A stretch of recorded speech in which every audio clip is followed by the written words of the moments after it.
खुद को पहचानो सीख देने वाली कहानी। एक बार की बात है, किसी जंगल में एक कौवा रहता था। वो बहुत ही खुश था क्योंकि उसकी ज्यादा इच्छाएं नहीं थी। वह अपनी जिंदगी से संतुष्ट था। लेकिन एक बार उसने जंगल में किसी हंस को देख लिया और उसे देखते ही सोचने लगा कि ये प्राणी कितना सुंदर है। ऐसा प्राणी तो मैंने पहले कभी नहीं देखा, इतना साफ और सफेद। यह तो इस जंगल में औरों से बहुत सफेद और सुंदर है, इसलिए यह तो बहुत खुश रहता होगा। कौवा हंस के पास गया और पूछा, भाई तुम इतने सुंदर हो, इसलिए तुम बहुत खुश होगे। इस पर हंस ने जवाब दिया, हाँ मैं पहले बहुत खुश रहता था, जब तक मैंने तोते को नहीं देखा था। उसे देखने के बाद से लगता है कि तोता धरती का सबसे सुंदर प्राणी है। हम दोनों के शरीर का तो रंग एक ही रंग है, लेकिन तोते के शरीर पर दो दो रंग हैं। उसके गले में लाल रंग का घेरा और वो सुर्ख हरे रंग का था।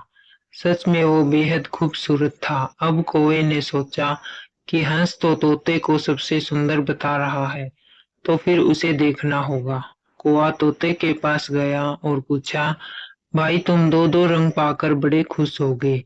इस पर तोते ने कहा, हाँ मैं तब तक खुश था जब तक मैंने मोर को नहीं देखा था।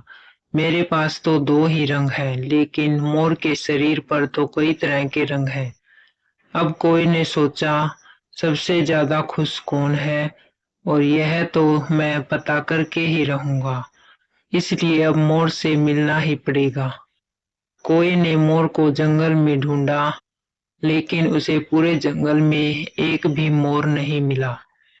और मोर को ढूंढते ढूंढते वह चिड़ियाघर में पहुंच गया, तो देखा मोर को देखने बहुत से लोग आए हुए हैं और उसके पास अच्छी खासी भीड़ है।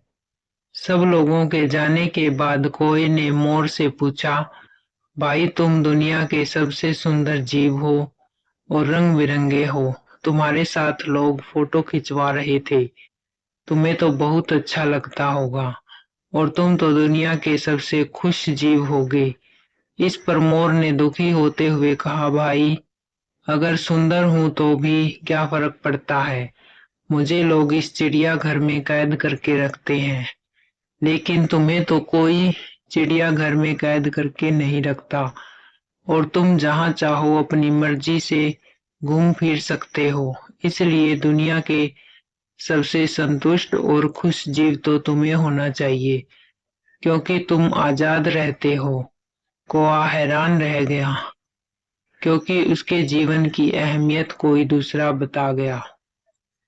कहानी की सीख। कोए को अपनी गलती का एहसास हुआ। उसे समझ आया कि ईश्वर की बनाई चीजों पर सवाल नहीं करना चाहिए।